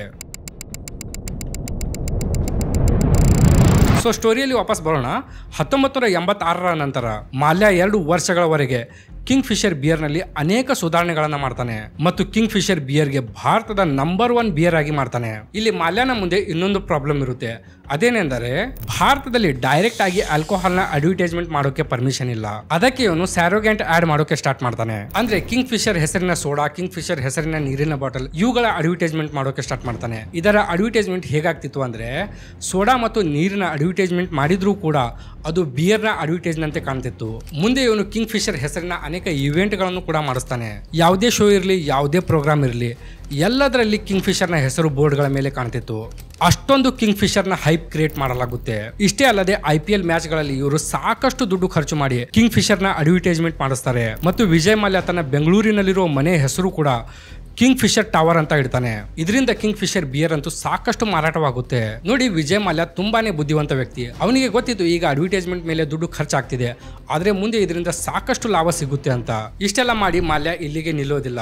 ಮಾಲ್ಯ ಮುಂದೆ ಕಿಂಗ್ ಫಿಶರ್ಗೆ ಬೇರೆ ಬೇರೆ ದೇಶಗಳಲ್ಲಿಯೂ ಕೂಡ ಮಾರಾಟ ಮಾಡಲು ಪ್ರಾರಂಭ ಮಾಡ್ತಾನೆ. ಇವನು 50ಕ್ಕಿಂತ ಹೆಚ್ಚು ದೇಶಗಳಲ್ಲಿ ಕಿಂಗ್ ಫಿಶರ್ ಬಿಯರ್ ಮಾರಾಟ ಮಾಡ್ತಿದ್ದ. ಮೊದಲು ವಿಜಯ್ ಮಲ್ಯ UB ಗ್ರೂಪ್ ನ ಚೇರ್ಮನ್ ಆದಾಗ UB ಗ್ರೂಪ್ ನ ಆದಾಯ 350 ಕೋಟಿ ಇತ್ತು. ಆದ್ರೆ ಕೆಲವು ವರ್ಷಗಳಲ್ಲಿ ವಿಜಯ್ ಮಲ್ಯ ಅದಕ್ಕೆ 6,000 ಕೋಟಿಗೆ ತಲುಪಿಸ್ತಾನೆ. UB ಗ್ರೂಪ್ ನ ಮೆಂಬರ್ಸ್ ಮತ್ತು ವಿಜಯ್ ಮಲ್ಯನ ಫ್ಯಾಮಿಲಿ ಅನ್ಕೊಳ್ತಿತ್ತು ವಿಜಯ್ ಮಲ್ಯ ಈ ಬಿಸ್ನೆಸ್ ರನ್ ಮಾಡೋಕೆ ಕೆಪೇಬಲ್ ಇಲ್ಲ ಅಂತ. ಆದ್ರೆ ಮಲ್ಯ ಈ ಬಿಸ್ನೆಸ್ ಗೆ ಆಕಾಶದ ಎತ್ತರಕ್ಕೆ ಕೊಂಡೊಯ್ತಾನೆ. ಇದರ ನಂತರ 1993ರಲ್ಲಿ ವಿಜಯ್ ಮಲ್ಯ ಮತ್ತೊಂದು ಮದುವೆ ಆಗ್ತಾನೆ. ಆದ್ರೆ ಇವರಿಗೆ ಸಿದ್ಧಾರ್ಥ್ ಎಂಬ ಒಬ್ಬನೇ ಮಗ ಇದ್ದ. ನೋಡಿ, ಭಾರತದಲ್ಲಿ ಆಲ್ಕೋಹಾಲ್ ಬಿಸ್ನೆಸ್ ರನ್ ಮಾಡೋಕೆ ಸರ್ಕಾರದ ಸಪೋರ್ಟ್ ಬೇಕೇ ಬೇಕು. ಒಂದು ವೇಳೆ ಸರ್ಕಾರದ ಸಪೋರ್ಟ್ ಇಲ್ಲ ಅಂದ್ರೆ ಆಲ್ಕೋಹಾಲ್ ಫ್ಯಾಕ್ಟರಿ ನಡೆಸೋದಂತೂ ಬಿಡಿ, ಒಂದು ಚಿಕ್ಕ ವೈನ್ ಶಾಪ್ ನಡೆಸೋಕ್ಕೂ ಆಗಲ್ಲ. ಆಲ್ಕೋಹಾಲ್ ಮಾರೋಕೆ ಬೇರೆ ಬೇರೆ ರಾಜ್ಯಗಳಲ್ಲಿ ಬೇರೆ ಬೇರೆ ಕಾನೂನುಗಳಿದಾವೆ. ಯಾವ ರಾಜ್ಯದಲ್ಲಿ ಆಲ್ಕೋಹಾಲ್ ಮೇಲೆ ಎಷ್ಟು ಟ್ಯಾಕ್ಸ್ ಇರಬೇಕು, ಯಾವ ಆಲ್ಕೋಹಾಲ್ಗೆ ಪರ್ಮಿಷನ್ ಕೊಡಬೇಕು, ಇದೆಲ್ಲ ಅಲ್ಲಿನ ರಾಜ್ಯ ಸರ್ಕಾರಗಳು ನೋಡ್ಕೊಳ್ತವೆ. ಅದಕ್ಕೆ ನೀವು ನೋಡಿರಬಹುದು ಗೋವಾದಲ್ಲಿ ಆಲ್ಕೋಹಾಲ್ ಪ್ರೈಸ್ ತುಂಬಾನೇ ಕಡಿಮೆ ಇದೆ ಮತ್ತು ನಮ್ಮ ಕರ್ನಾಟಕದಲ್ಲಿ ಬೆಲೆ ಹೆಚ್ಚಿಗೆ ಇದೆ. ಯಾಕಂದ್ರೆ ಆಲ್ಕೋಹಾಲ್ ಮೇಲೆ ಎಷ್ಟು ಟ್ಯಾಕ್ಸ್ ಹಾಕಬೇಕು ಅಂತ ಸರ್ಕಾರ ಡಿಸೈಡ್ ಮಾಡುತ್ತೆ ಮತ್ತು ಆಲ್ಕೋಹಾಲ್ ಮಾರಾಟ ಮಾಡುವವರು ಆಯಾ ರಾಜ್ಯಗಳ ಜೊತೆ ಸೆಟಲ್ಮೆಂಟ್ ಮಾಡ್ಕೊಂಡು ಇರಬೇಕಾಗುತ್ತೆ. ಅದಕ್ಕೆ ವಿಜಯ್ ಮಲ್ಯ ಇದೆಲ್ಲ ಪ್ರಾಬ್ಲಮ್ಸ್ ಗಳ ಜೊತೆ ಡೀಲ್ ಮಾಡೋಕೆ ತಾನೇ ಪಾಲಿಟಿಕ್ಸ್ ನಲ್ಲಿ ಎಂಟರ್ ಆಗಬೇಕು ಅಂತ ಡಿಸೈಡ್ ಮಾಡ್ತಾನೆ. ಮತ್ತು 2002ರಲ್ಲಿ ಜನತಾದಳ ಮತ್ತು ಕಾಂಗ್ರೆಸ್ ಪಾರ್ಟಿಯ ಸಪೋರ್ಟ್ ನಿಂದ ಕರ್ನಾಟಕ ರಾಜ್ಯದಿಂದ MP ಆಗಿ ಮಾಲ್ಯ ಆಯ್ಕೆ ಆಗ್ತಾನೆ. ಇಷ್ಟು ದಿನ ಆಲ್ಕೋಹಾಲ್ ಮಾರಾಟ ಮಾಡುತ್ತಿದ್ದ ವಿಜಯ್ ಮಲ್ಯ ಈಗ ಒಬ್ಬ MP ಆಗಿ ಆಯ್ಕೆಯಾಗಿದ್ದ. MP ಆದ ನಂತರ ಈಗ ವಿಜಯ್ ಮಲ್ಯನ ಪವರ್ ಡಬಲ್ ಆಗುತ್ತೆ. ಈಗ ವಿಜಯ್ ಮಲ್ಯ ಭಾರತದ ಯಾವುದೇ ಸ್ಥಳದಲ್ಲಿ ಈಸಿಯಾಗಿ ತನ್ನ ಆಲ್ಕೋಹಾಲ್ ಮಾರಾಟ ಮಾಡಬಹುದಾಗಿತ್ತು. MP ಆದ ನಂತರ ಮಲ್ಯ ಎಲ್ಲಾ ರಾಜ್ಯದ ಸರ್ಕಾರಗಳ ಜೊತೆ ಒಳ್ಳೆ ಕನೆಕ್ಷನ್ ಇಟ್ಕೊಳ್ತಾನೆ ಮತ್ತು ತನ್ನ ಬಿಸ್ನೆಸ್ಗೆ ಎಕ್ಸ್ಪ್ಯಾಂಡ್ ಮಾಡ್ಕೊಳ್ತಾ ಹೋಗ್ತಾನೆ. ಇಲ್ಲಿಯವರೆಗೆ ಎಲ್ಲವೂ ಚೆನ್ನಾಗಿ ನಡೆದಿತ್ತು. ಆದ್ರೆ ಇಲ್ಲಿಂದ ವಿಜಯ್ ಮಲ್ಯನ ಬ್ಯಾಡ್ ಟೈಮ್ ಸ್ಟಾರ್ಟ್ ಆಗುತ್ತೆ. ನೋಡಿ, ಕಿಂಗ್ ಫಿಶರ್ಗೆ ಸಾಕಷ್ಟು ಸಕ್ಸಸ್ ಸಿಕ್ಕ ನಂತರ ಈಗ Vijay Mallya king Fisher airlines start ಮಾಡಬೇಕು ಅಂತ ಯೋಚನೆ ಮಾಡ್ತಾನೆ. ಅವನು ತನ್ನ ಬಿಸ್ನೆಸ್ ನ ಕೆಲವೊಂದು ಕೆಲಸಗಳನ್ನು ನೋಡಿಕೊಳ್ಳೋಕೆ ಸಿಂಗಾಪುರ್ಗೆ ಹೋದಾಗ ಅಲ್ಲಿ ಅವನು ಪ್ರೀಮಿಯಂ ಮತ್ತು ಹೈ ಕ್ವಾಲಿಟಿಯ ಏರ್ಲೈನ್ಸ್ ಗಳನ್ನು ನೋಡಿ ಯೋಚನೆ ಮಾಡ್ತಾನೆ, ಈ ರೀತಿಯ ಏರ್ಲೈನ್ಸ್ ಭಾರತದಲ್ಲಿ ಯಾಕೆ ಇಲ್ಲ, ಈ ರೀತಿಯ ಲಕ್ಸುರಿಯಸ್ ಫ್ಲೈಟ್ ಗಳನ್ನ ಭಾರತದಲ್ಲಿ ತರಬೇಕು ಅಂತ ಯೋಚನೆ ಮಾಡಿ ಮಲ್ಯ ಮರಳಿ ಭಾರತಕ್ಕೆ ಬರ್ತಾನೆ. ಭಾರತಕ್ಕೆ ಬಂದ ಮೇಲೆ ಮೊದಲಂತೂ ಅವನು ತನ್ನ ಕಂಪನಿಯ CFO ರವಿ ಎಂಬುವರ ಜೊತೆ ಡಿಸ್ಕಸ್ ಮಾಡ್ತಾನೆ. ಆದ್ರೆ ರವಿಗೆ ಈ ಪ್ಲಾನ್ ಇಷ್ಟವಾಗುವುದಿಲ್ಲ. ಯಾಕಂದ್ರೆ ಭಾರತದ ಜನರಿಗೆ ಲಕ್ಸುರಿಯಸ್ ಗಿಂತ ಅಫೋರ್ಡೆಬಲ್ ಹೆಚ್ಚಿಗೆ ಇಷ್ಟವಾಗುತ್ತೆ ಅಂತ ಅವನಿಗೆ ಗೊತ್ತಿತ್ತು. ಆದ್ರೆ ಇವನು ಯಾರ ಮಾತು ಕೇಳಿಲ್ಲ. 400 ಕೋಟಿ ರೂಪಾಯಿ ಹೂಡಿಕೆ ಮಾಡಿ ಕಿಂಗ್ ಫಿಶರ್ ಏರ್ಲೈನ್ಸ್ ನ ಕೆಲಸ ಸ್ಟಾರ್ಟ್ ಮಾಡ್ತಾನೆ. ಮತ್ತು ಕೊನೆಗೆ 9 ಮೇ 2005ಕ್ಕೆ ಅಂದ್ರೆ ವಿಜಯ್ ಮಲ್ಯನ ಮಗನ ಬರ್ತ್ಡೇ 2 ದಿನಗಳ ನಂತರ ಕಿಂಗ್ ಫಿಶರ್ ಏರ್ಲೈನ್ಸ್ ಭಾರತದಲ್ಲಿ ಸ್ಟಾರ್ಟ್ ಆಗುತ್ತೆ. ಭಾರತದಲ್ಲಿ ಈ ಏರ್ಲೈನ್ ಸ್ಟಾರ್ಟ್ ಆದ ನಂತರ ಇದರ ಲಕ್ಸುರಿಯಸ್ ಸರ್ವಿಸ್ ಬಗ್ಗೆ ಜನರು ಸಾಕಷ್ಟು ಚರ್ಚೆಗಳನ್ನ ಮಾಡ್ತಾರೆ. Welcome aboard Kingfisher Airlines.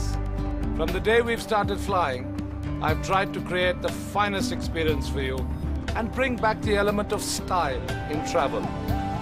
This Airbus aircraft is equipped with several unique features which I hope you will enjoy.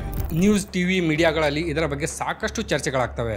ಮೊದಲು ಏರ್ಲೈನ್ಸ್ ಗಳಲ್ಲಿ ಓದೋಕೆ ಅಂತ ಕೇವಲ ಒಂದು ಮ್ಯಾಗಝಿನ್ ಕೊಡ್ತಿದ್ರು. ಆದ್ರೆ ವಿಜಯ್ ಮಲ್ಯ ಪ್ರತಿಯೊಂದು ಸೀಟಿಗೆ ಒಂದೊಂದು ಸ್ಕ್ರೀನ್ ಹಾಕಿಸ್ತಾನೆ, ಒಳ್ಳೆಯ ಕ್ವಾಲಿಟಿಯ ಆಹಾರ ಕೊಡ್ತಾನೆ ಮತ್ತು ವೆಲ್ ಟ್ರೈನ್ಡ್ ಏರ್ ಹೋಸ್ಟೆಸ್ ಗಳಿಗೆ ಇವನು ಜಾಯಿನ್ ಮಾಡಿಸ್ಕೊಳ್ತಾನೆ. ಈ ಏರ್ ಹೋಸ್ಟೆಸ್ ಗಳಿಗೆ ಸ್ವತಃ ವಿಜಯ್ ಮಲ್ಯನೇ ಸೆಲೆಕ್ಟ್ ಮಾಡ್ತಿದ್ದಾನಂತೆ. ಇಷ್ಟೆಲ್ಲ ಸರ್ವಿಸ್ ಕೊಟ್ಟ ನಂತರ 1 ವರ್ಷದೊಳಗೆ ಕಿಂಗ್ ಫಿಶರ್ ಏರ್ಲೈನ್ಸ್ ತುಂಬಾನೇ ಫೇಮಸ್ ಆಗುತ್ತೆ. ಜನರು ಇವರ ಸರ್ವಿಸ್ ತುಂಬಾನೇ ಇಷ್ಟಪಡೋಕೆ ಸ್ಟಾರ್ಟ್ ಮಾಡ್ತಾರೆ. ಸ್ಟಾರ್ಟಿಂಗ್ ಅಲ್ಲಿ ಇವರಿಗೆ ಪ್ರಾಫಿಟ್ ಕಡಿಮೆ ಆಗ್ತಿತ್ತು, ಆದ್ರೆ ಬ್ರ್ಯಾಂಡ್ ಹೆಸರು ಮಾತ್ರ ಸಾಕಷ್ಟು ಫೇಮಸ್ ಆಗಿತ್ತು. ಇದೆಲ್ಲ ನೋಡಿ ವಿಜಯ್ ಮಲ್ಯ ಇನ್ನಷ್ಟು ಏರೋಪ್ಲೇನ್ ಗಳನ್ನು ಖರೀದಿಸೋಕೆ ಪ್ಲಾನ್ ಮಾಡ್ತಾನೆ ಮತ್ತು ಕೆಲವು ಬ್ಯಾಂಕ್ ಗಳಿಂದ ಲೋನ್ ತೆಗೆದುಕೊಂಡು ಇನ್ನಷ್ಟು ಏರೋಪ್ಲೇನ್ ಗಳನ್ನು ಖರೀದಿ ಕೂಡ ಮಾಡ್ತಾನೆ. ಇದರ ಕೆಲವು ವರ್ಷಗಳ ನಂತರ ಮಲ್ಯ ಏನ್ ಮಾಡ್ತಾನೆ ಅಂದ್ರೆ ಭಾರತದಲ್ಲಿ ಮೊದಲಿಂದಾನೇ ಏರ್ ಡೆಕ್ಕನ್ ಅಂತ ಒಂದು ಏರ್ಲೈನ್ ಇತ್ತು, ಅದಕ್ಕೆ ಮಲ್ಯ ಖರೀದಿಸ್ತಾನೆ ಮತ್ತು ಇಂಟರ್ ನ್ಯಾಷನಲ್ ಏರ್ಲೈನ್ ಸ್ಟಾರ್ಟ್ ಮಾಡ್ತಾನೆ. ನೋಡಿ, ಮೊದಲಂತೂ ಇದೆಲ್ಲ ಚೆನ್ನಾಗಿಯೇ ನಡೆಯುತ್ತೆ. ಆದ್ರೆ ಮುಂದೆ ಜನ ಕಿಂಗ್ ಫಿಶರ್ ನ ಕಾಸ್ಟ್ಲಿ ಟಿಕೆಟ್ ಖರೀದಿಸುವುದಕ್ಕೆ ಇಷ್ಟಪಡುವುದಿಲ್ಲ. ಅದಕ್ಕೆ ಜನರು ದೇಶದಲ್ಲಿರುವ ಬೇರೆ ಕಡಿಮೆ ಹಣದಲ್ಲಿರುವ ಫ್ಲೈಟ್ ಗಳನ್ನು ಯೂಸ್ ಮಾಡೋಕೆ ಸ್ಟಾರ್ಟ್ ಮಾಡ್ತಾರೆ. ನೋಡಿ, ಕಿಂಗ್ ಫಿಶರ್ ಏರ್ಲೈನ್ಸ್ ರನ್ ಮಾಡೋಕೆ ಸಾಕಷ್ಟು ಹಣ ಖರ್ಚಾಗ್ತಿತ್ತು. ಇವರು ತಮ್ಮ ಏರೋಪ್ಲೇನ್ ಗಳಲ್ಲಿ ಲಕ್ಸುರಿಯಸ್ ಫ್ಯಾಸಿಲಿಟಿ ಕೊಡ್ತಿದ್ರು. ಅದಕ್ಕೆ ಬೇರೆ ಏರ್ಲೈನ್ಸ್ ಗೆ ಕಂಪೇರ್ ಮಾಡಿ ನೋಡಿದ್ರೆ ಕಿಂಗ್ ಫಿಶರ್ ಏರ್ಲೈನ್ಸ್ ನ ಖರ್ಚು ತುಂಬಾನೇ ಜಾಸ್ತಿ ಇತ್ತು. ಅದಕ್ಕೆ ಟಿಕೆಟ್ ಪ್ರೈಸ್ ಕೂಡ ಹೆಚ್ಚಿಗೆ ಇತ್ತು. ಇದೆಲ್ಲ ಕಾರಣಗಳಿಂದ ಮುಂದೆ 2008ರಲ್ಲಿ ಕಿಂಗ್ ಫಿಶರ್ಗೆ ಸಾಕಷ್ಟು ಪ್ರಾಬ್ಲಮ್ಗಳು ಬರೋಕೆ ಸ್ಟಾರ್ಟ್ ಆಗ್ತವೆ. ಮಾಲ್ಯ ಇಂಟರ್ನ್ಯಾಷನಲ್ ಏರ್ಲೈನ್ ಸ್ಟಾರ್ಟ್ ಮಾಡಿದಾಗ ಇದರಿಂದ ಸಾಕಷ್ಟು ಹಣ ಗಳಿಸಬಹುದು ಅಂತ ಅನ್ಕೊಂಡಿದ್ದ, ಆದ್ರೆ ಹಾಗಾಗ್ಲಿಲ್ಲ. ಇದರಲ್ಲಿ ಇವನಿಗೆ ಲಾಸ್ ಆಗುತ್ತೆ. ಇದರ ನಂತರ ಮಾಲ್ಯ ಮತ್ತೊಮ್ಮೆ ಬ್ಯಾಂಕ್ ಗಳಿಗೆ ಲೋನ್ಗೋಸ್ಕರ ಕಾಂಟ್ಯಾಕ್ಟ್ ಮಾಡ್ತಾನೆ. ಇವನಿಗೆ ಅಷ್ಟು ಈಸಿಯಾಗಿ ಲೋನ್ ಕೊಡ್ತಿರ್ಲಿಲ್ಲ, ಆದ್ರೆ ಮಾಲ್ಯ ಮೆಂಬರ್ ಆಫ್ ಪಾರ್ಲಿಮೆಂಟ್ ಆಗಿ ಆಯ್ಕೆಯಾಗಿದ್ದ. ಇದರ ಹೊರತಾಗಿ ಸಾಕಷ್ಟು ಪಾಲಿಟಿಷಿಯನ್ ಗಳ ಜೊತೆ ಇವನ ಒಳ್ಳೆ ಕನೆಕ್ಷನ್ ಕೂಡ ಇತ್ತು. ಇದೆಲ್ಲ ಕಾರಣಗಳಿಂದ ಬ್ಯಾಂಕ್ಗಳು ಇವನಿಗೆ ಲೋನ್ ಕೊಡೋಕೆ ಒಪ್ಪಿಗೆ ನೀಡುತ್ತವೆ. ಇವನಿಗೆ 1 ಅಥವಾ 2 ಬ್ಯಾಂಕ್ಗಳು ಲೋನ್ ಕೊಡುವುದಿಲ್ಲ, ಬದಲಾಗಿ 5-6 ಬ್ಯಾಂಕ್ಗಳು ಸೇರಿ ಇವನಿಗೆ 7,500 ಕೋಟಿ ರೂಪಾಯಿ ಲೋನ್ ಕೊಡ್ತವೆ. ಇದರ ಕೆಲವೇ ದಿನಗಳ ನಂತರ ಮತ್ತೆ ಮಾಲ್ಯ ಇದೇ ಬ್ಯಾಂಕ್ಗಳಿಂದ 900 ಕೋಟಿ ರೂಪಾಯಿ ಲೋನ್ ತಗೊಳ್ತಾನೆ. ಇದೆಲ್ಲ ದುಡ್ಡು ತಗೊಂಡು ಇವನು ತನ್ನ ಬಿಸ್ನೆಸ್ ಗೆ ಖರ್ಚು ಮಾಡಲಿಲ್ಲ, ಬದಲಾಗಿ ಇವನು 446 ಕೋಟಿ ರೂಪಾಯಿ ಕೊಟ್ಟು RCB ಟೀಮ್ ಗೆ ಖರೀದಿಸ್ತಾನೆ. ಪಾರ್ಟಿಗಳಲ್ಲಿ 100 ಕೋಟಿ ರೂಪಾಯಿ ಖರ್ಚು ಮಾಡ್ತಾನೆ. ಬ್ಯಾಂಕ್ಗಳ ಲೋನ್ ಗಳಿಂದ ವಿಜಯ್ ಮಲ್ಯ ಸಾಕಷ್ಟು ಎಂಜಾಯ್ ಮಾಡ್ತಿರ್ತಾನೆ. ಆದ್ರೆ ಇದೇ ಸಮಯದಲ್ಲಿ ಗ್ಲೋಬಲ್ ರಿಸೆಷನ್ ಸ್ಟಾರ್ಟ್ ಆಗುತ್ತೆ ಮತ್ತು ವಿಮಾನಗಳಿಗೆ ಬೇಕಾಗುವ ಆಯಿಲ್ ಗಳ ಬೆಲೆ ಸಾಕಷ್ಟು ಹೆಚ್ಚಾಗುತ್ತೆ. ಇದರ ಪರಿಣಾಮ ವಿಶ್ವದಲ್ಲಿರುವ ಎಲ್ಲಾ ಏರ್ಲೈನ್ಸ್ ಗಳ ಮೇಲೆ ಬೀಳುತ್ತೆ. ಈ ಸಮಯದಲ್ಲಿ ಕಿಂಗ್ ಫಿಶರ್ ಜೊತೆಗೆ ಉಳಿದೆಲ್ಲ ಏರ್ಲೈನ್ಸ್ ಗಳಿಗೆ ಲಾಸ್ ಆಗ್ತಿತ್ತು. ಆದ್ರೆ ಉಳಿದ ಏರ್ಲೈನ್ಸ್ ಗಳು ಈ ಸಮಯದಲ್ಲಿ ತಮ್ಮ ಖರ್ಚು ಕಡಿಮೆ ಮಾಡ್ತವೆ. ಆದ್ರೆ ವಿಜಯ್ ಮಲ್ಯ ಇದರ ವಿರುದ್ಧವಾಗಿ ತನ್ನ ಏರ್ಲೈನ್ಸ್ ಗಳ ಖರ್ಚು ಹೆಚ್ಚಿಗೆ ಮಾಡ್ತಾನೆ. ಇದೇ ಸಮಯದಲ್ಲಿ ಇವನು 5 ಹೊಸ ಏರೋಪ್ಲೇನ್ ಗಳನ್ನು ಕೂಡ ಖರೀದಿ ಮಾಡ್ತಾನೆ. ಇದೆಲ್ಲ ನೋಡಿ ಉಳಿದ ಕಂಪನಿಗಳು ಶಾಕ್ ಆಗ್ತವೆ. ನಮ್ಮ ಏರ್ಲೈನ್ಸ್ ಲಾಸ್ ಅಲ್ಲಿದೆ ಮತ್ತು ನಮ್ಮ ಜೊತೆ ಕಿಂಗ್ ಫಿಶರ್ ಕೂಡ ಲಾಸ್ ಅಲ್ಲಿದೆ, ಆದ್ರೆ ಮಾಲ್ಯ ಮಾತ್ರ ಇನ್ನೂ ಏರೋಪ್ಲೇನ್ ಗಳನ್ನು ಖರೀದಿ ಮಾಡ್ತಿದ್ದಾನೆ. ಇದೆಲ್ಲ ಹೇಗೆ ಸಾಧ್ಯವಾಗ್ತಿದೆ ಅಂತ ಕೆಲವು ದಿನಗಳವರೆಗೆ ಹೀಗೆ ನಡೆಯುತ್ತಾ ಹೋಗುತ್ತೆ. ಮುಂದೆ 2010ರಲ್ಲಿ ವಿಜಯ್ ಮಲ್ಯ ಬಿಜೆಪಿ ಮತ್ತು JDS ಸಪೋರ್ಟ್ ನಿಂದ ಮತ್ತೊಮ್ಮೆ MP ಆಗಿ ಆಯ್ಕೆಯಾಗ್ತಾನೆ. ಇದು 2ನೇ ಬಾರಿಗೆ ವಿಜಯ್ ಮಲ್ಯ MP ಆಗಿ ಆಯ್ಕೆಯಾಗಿದ್ದು. ನೋಡಿ, ವಿಜಯ್ ಮಲ್ಯ ರಾಜ್ಯಸಭೆಗಂತೂ ಬರ್ತಿರ್ಲಿಲ್ಲ, ಯಾವುದೇ ಇಶ್ಯೂ ಬಗ್ಗೆ ಚರ್ಚೆಯಲ್ಲಿ ಭಾಗ ಕೂಡ ವಹಿಸ್ತಿರ್ಲಿಲ್ಲ. ಆದ್ರೂ ಕೂಡ ಬಿಜೆಪಿ, ಕಾಂಗ್ರೆಸ್ ಮತ್ತು JDS ಗಳಂತ ಪಾರ್ಟಿಗಳು ಇವನಿಗೆ ರಾಜ್ಯಸಭೆಯ ಮೆಂಬರ್ ಆಗೋಕೆ ಸಪೋರ್ಟ್ ಮಾಡ್ತಿದ್ರು. ಈ ಪೊಲಿಟಿಕಲ್ ಪಾರ್ಟಿಗಳು ಇವನಿಗೆ ಯಾಕೆ ಎಷ್ಟು ಸಪೋರ್ಟ್ ಮಾಡ್ತಿದ್ರು ಅಂತ ಪ್ರಶ್ನೆ ಬಂದಾಗ ಕೆಲವರು ಹೇಳ್ತಾರೆ ಇವನು ಪಾಲಿಟಿಷಿಯನ್ ಗಳಿಗೆ ಫಂಡಿಂಗ್ ಮಾಡ್ತಿದ್ದಾನಂತೆ ಮತ್ತು ಕೆಲವರಿಗಂತೂ ಇವನು ಬಿಸ್ನೆಸ್ ಪಾರ್ಟ್ನರ್ ಕೂಡ ಮಾಡ್ಕೊಂಡಿದ್ದಾನಂತೆ. IPL ಬೆಂಗಳೂರು ಚಾಲೆಂಜರ್ಸ್ ಟೀಮ್ ಮಾಲೀಕ, ಜೂಜಾಟದಲ್ಲಿ ಓಡುವ ಬಲಿಷ್ಠ ಕುದುರೆಗಳನ್ನು ಸಾಕುವ ಖಯಾಲಿರುವ ಮನುಷ್ಯ, ಮದ್ಯದ ದೊರೆ ವಿಜಯ್ ಮಲ್ಯ ಈಗ ಸಂಕಷ್ಟಕ್ಕೆ ಸಿಲುಕಿದ್ದಾರೆ. ಯಾಕಂದ್ರೆ ದೇಶದ 2ನೇ ದೊಡ್ಡ ಖಾಸಗಿ ಏರ್ಲೈನ್ಸ್ ಅನ್ನು ಹೆಗ್ಗಳಿಕೆ ಹೊಂದಿರೋ ಕಿಂಗ್ ಫಿಶರ್ ನಷ್ಟದ ಸುಳಿಯಲ್ಲಿ ಸಿಲುಕಿದೆ.